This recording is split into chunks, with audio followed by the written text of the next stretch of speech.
Part 3 of Hush 2 is out with Batman issue 160, and it's better than the prior issue. The prior issue was a dumpster fire, it was very much a mess, but it's still not great. It does set some things up, though. It's a bit more interesting, but if you haven't read the prior 2 issues, I did videos on those. You can go check them out. But for now, I'm going to be getting into spoilers for issue number 3, for issue 160, but part 3 of Hush 2. So there's your spoiler warning. I'm going to be spoiling everything that happens in this issue.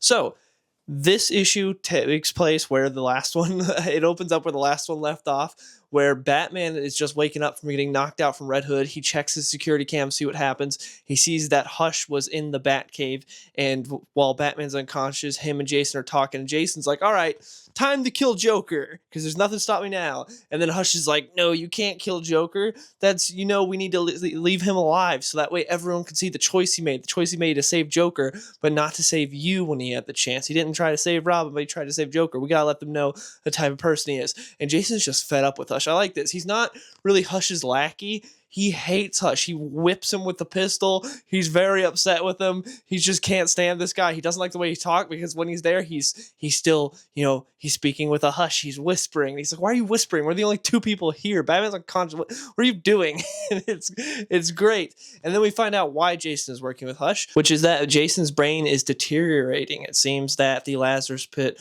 was not enough to repair it. There was too much damage done to his brain, and that Hush is now going to fix Jason. At least this is what Hush wants Batman to believe, because Jason even points it out when he's talking to him. He's like, now he knows your entire plan. Or is this what you want him to know? And Batman's like, is this what he wants me to know? And then Hush takes out the security cam, because they know they're in the Batcave. They're talking about their plans out loud. Obviously, Batman's going to watch the security footage and figure it out. So is this real? Does Jason have this issue or not? Who knows? At least it gives a viable reason for why Jason would work with him. But it also, again, it's another thing where it's like, Jeff Loeb just hasn't read any Batman in years, because we're far removed from Jason coming back. If he had brain issues, why is it just coming up now? Or is it something where it affects his mood and how he acts and why he's so angry, but it's not really like terminal or anything terrible, so he can live with it? It's just not the best to live with. Is that what it is? I don't know. But also, Hush kind of proposes a very stupid question where he's like, how come when you were in trouble and you were dying, Bruce didn't call me, his best friend, who's also the best brain surgeon in the entire world, but when he cracked his own skull, he called me? It's like, well, if you've read Death in the Family, then you know Jason died over in the Middle East, so he couldn't exactly call Tommy and be like, hey, Tommy, can you just take a quick flight over here, help Jason while he's dying?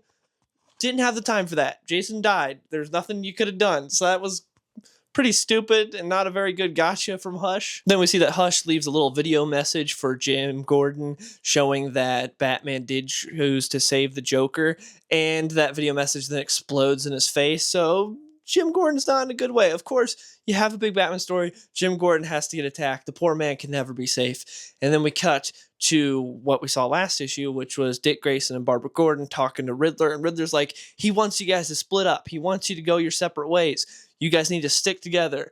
And Nightwing's like, no, I'm going to go after Jason. And Barbara's like, no, I'm going to go help my dad. And so they split up. Riddler's like, you idiots. And so then they split up.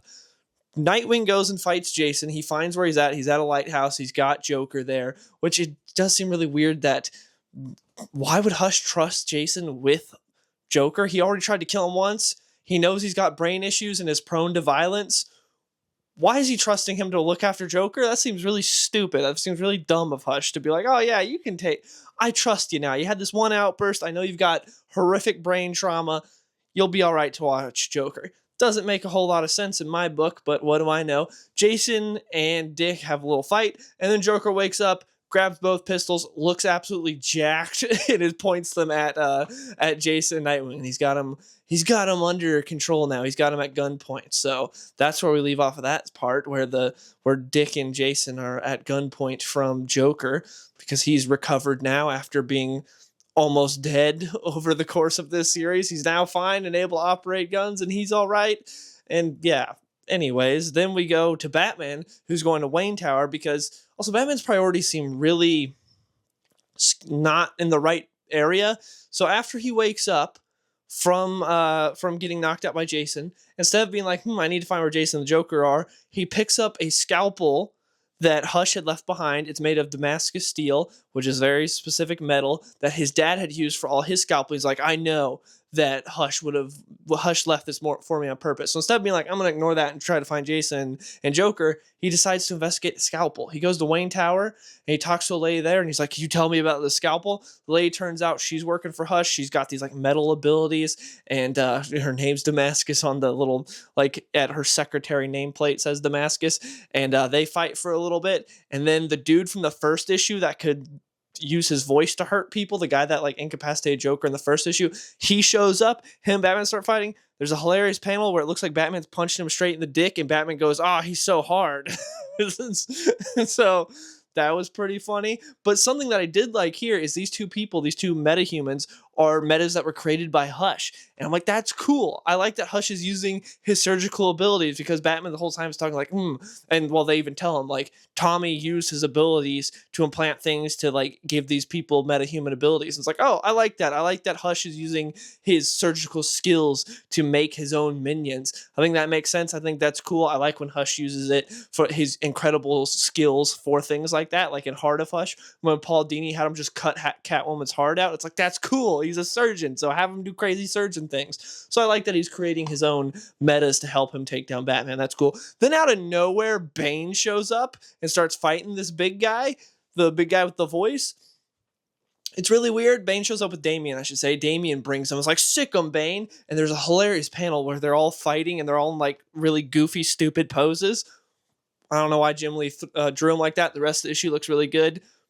Really confused why he drew him like that. The colors are amazing, by the way, I gotta say. Maybe it's just nostalgia because I grew up with these Alex Sinclair colors, but man, it looks nice. It looks so nice in this comic. It's refreshing. I love it. It looks amazing. I love the colors. And Jim Lee's art looks pretty good. It's not prime Jim Lee, but it still looks good. And then the issue ends with Hush showing up, grabbing Damian, taking him hostage, and saying, 3 Robins are going to die tonight. No matter what you do, no matter what your actions are, 3 Robins are going to die. You're screwed, Batman. That's where the issue ends. So at least we have a setup for the next issue. I'm happy about that. I'm interested to see what happens. I doubt any Robins are going to die, especially because of where this takes place in the timeline, because I'm thinking about Batman and Robin, what's going on with Damian right now from the Philip Kennedy Johnson book, which is amazing, by the way. Way better than this title. But yeah, I don't think anyone's really going to die. We'll see. But at least it's kind of an interesting cliffhanger. And at least now we're having more of a face-to-face of Hush and Batman. So I'm excited to see what happens now. It's really weird that Bane just showed up. There's a lot of random stuff. It again, just like the last issue, this issue makes very clear that that Jeff Loeb hasn't read any Batman since he's been gone from the character. He hasn't read a single issue because everything's like, oh, this feels really out of place and stuff we've done before. Why are we covering this? What's going on here? This makes no sense. It's better than the second issue, but it's still not very good. The first issue is still probably my favorite so far, and the first issue wasn't amazing or anything, but it was intriguing. This issue at least has some setup. I like the characterization of Jason again. Like last issue, the highlight of this issue for me was Jason. I love the way Jason acts. Jason he treats Hush like just some annoying presence that he doesn't want around, but he has to because he can fix his brain. I like that. But everything else is just... Batman feels kind of like an idiot in here. I don't understand his priorities. Like when Damian shows up, he's very paranoid about I kind of like Batman's paranoia because that's kind of been a repeated pattern of Batman throughout stories. But it's really weird because Damian shows up and he's like, "Are you working with us? I don't need your help." And then he starts giving Bane orders. It's like, well, if you don't trust your own son, why are you trusting Bane, who your son brought? It's really weird. But also, part of it does make sense to not trust him if he brought Bane, because if Damian just randomly shows up and brings Bane, but also, why would you then trust Bane and start giving him orders? That doesn't make a whole lot of sense. But yeah, it's a mess. This series has been a mess so far. I'm hoping that it gets cleaned up. We actually get some more. I hope it's more tidy. I hope it's not so messy going forward. We'll see. I doubt it, though, because it just seems like this is what it's going to be for the rest of it. And this is coming from someone that really liked the first Hush. I know a lot of people talk about how the first Hush had amazing art and the writing sucked and people didn't care for the writing. I personally like the writing. It's not the greatest written Batman story of all time, but I thought it was good. I thought it was much better than a lot of people say, or a lot of people give it credit for. A lot of people just say it's carried by Jim Lee and that's it. I personally like the first Hush, but this one is a huge step down so far from the first one in terms of writing, and it's just not... It's not there. Jeff Loeb, it seems, doesn't really have it right now. Maybe he'll find his mojo eventually. Maybe he's just really rusty. Who knows? But right now, it's not been great. Didn't really enjoy this issue. It is crazy, though. It's better than what we were getting from Zdarsky, though. I will say that, because this is at least entertaining in a way. But it's still nothing that I would say is like worth your money. But we'll see where it goes. Anyways, I want to hear from you guys in the comments below. What do you think of this? Have you guys been enjoying this train wreck? Or do you guys not like it? What do you guys think? Thank you so much for watching. I'll see y'all later. Hey, skinny boy, saucy boy, I be running to the bank. Yeah, you know I hit the gas in the whip full tank. Riding past the ocean while I'm listening to Frank.